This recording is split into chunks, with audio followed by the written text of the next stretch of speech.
My biggest fear would be when the first comes and I don't get the rent. I found that my tenant had dumped concrete down my toilet. Can you believe Fair Housing fined me $5,000 for that? How do you onboard your tenants? What do you do? I don't even know if I do it right. If you're a landlord, don't just rent, rent perfect. The Rent Perfect podcast with property expert and private investigator, David Pickron. Here we are again.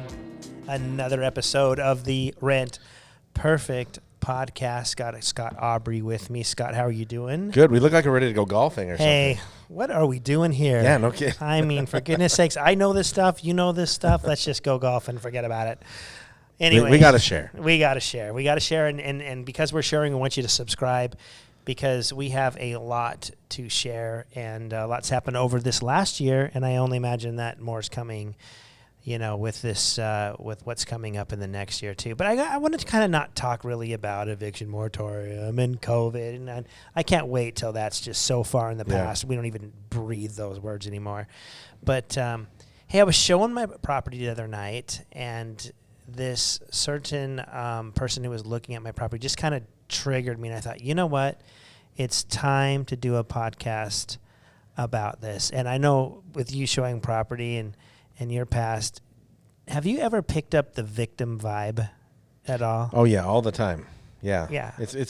In this industry, it's very prevalent. Very, very prevalent. And how I want to discuss today how the victim will affect you as a manager and how it'll make your life harder to manage. And so in your experience, give me a few maybe sentences or examples where you see the victim mentality. Okay.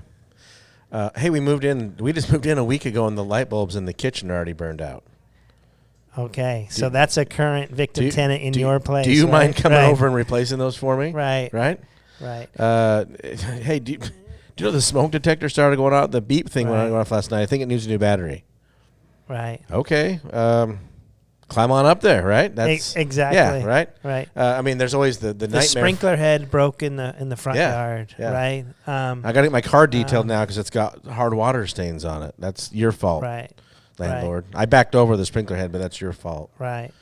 Yeah. So renting and managing to a victim mentality is tough. And so as I'm showing the property the other night, and I've recognized this for a very long time, but I look specifically for things in the showing that are going to tell me how our relationship's going to be, you know, as we move forward in our lease. Mm-hmm. And, you know, let me get something straight here. You qualify for my properties based on my criteria.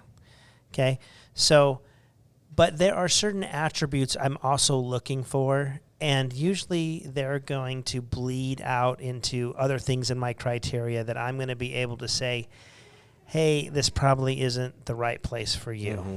But it has to happen. There has to be something in the criteria that they don't pass because I have to be true to my criteria. But I am really looking for, you know, certain things when I'm showing the property, okay? Mm-hmm.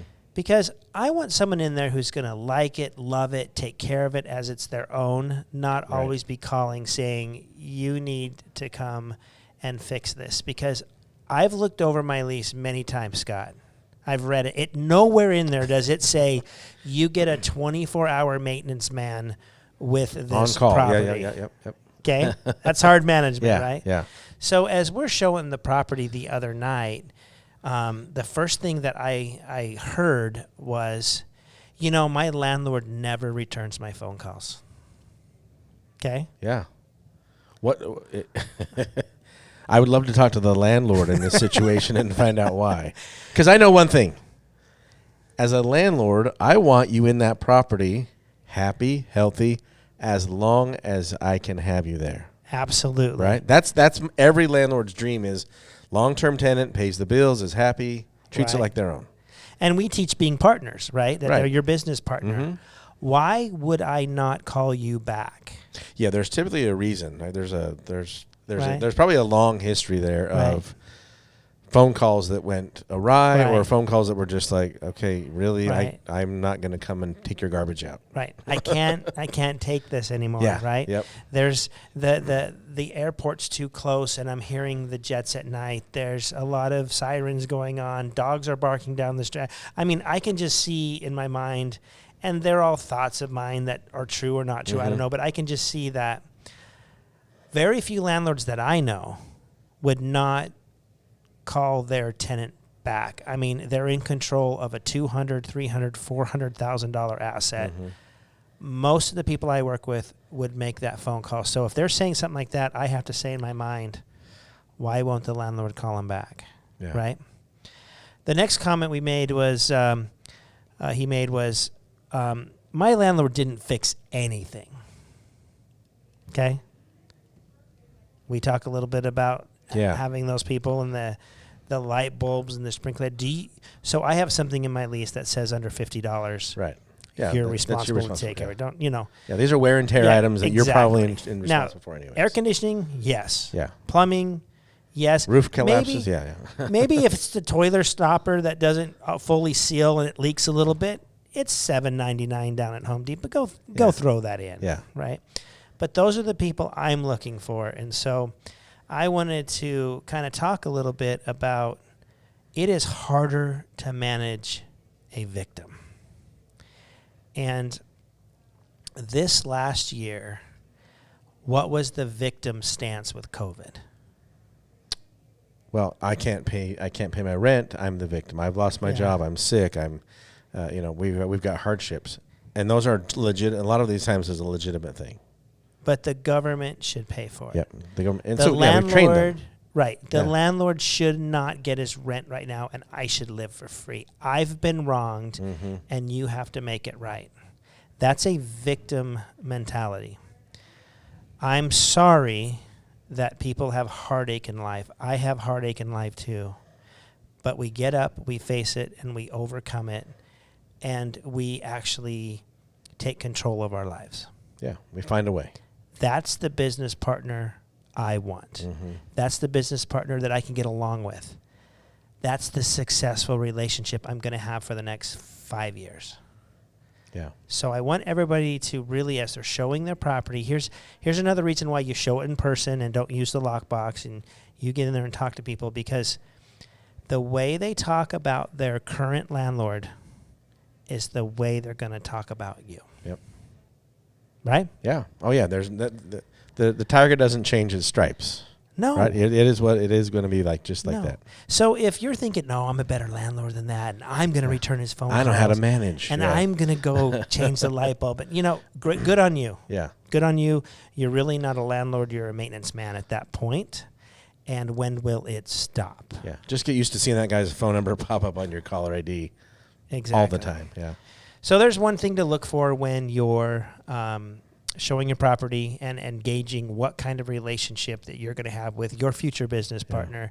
And those are some things you can hear and know, okay, be careful, be cautious. If they're in the conditional range and there's something where I need to decide yes or no, you can make the appropriate decision. But yeah, I think that showing in person is critical. I want to make sure everybody understands. If at all possible, show the property in person. I love the guy who says this. Oh, I can fix that. Yeah. That kitchen faucet's leaking. Oh, I can fix that. There's no. Don't worry about that. I got that. That's my guy. Yeah. Right? Yeah. Yeah. And I have so many examples of current, tenants saying, "Hey, I put in a new faucet. Would you mind taking that off my rent?" And that's a little dangerous too, because you want to make sure they're replacing the current faucet with the same quality. Like for like. Yes. So I want to know if you're doing something, but I would love for the communication to be with all of my renters saying, "Hey, listen, here's a problem, but here's the difference. I got the solution." Right? Yeah. You're not the solution always. I've got it. Yeah. Yeah. Here's the problem. I've got the solution, and that is a great relationship. So if you can find somebody with that personal responsibility that takes those repairs in their own hands correctly, lets you know about it, helps you through the process. What a great business partner to have. We appreciate it. Absolutely. Thanks for being here.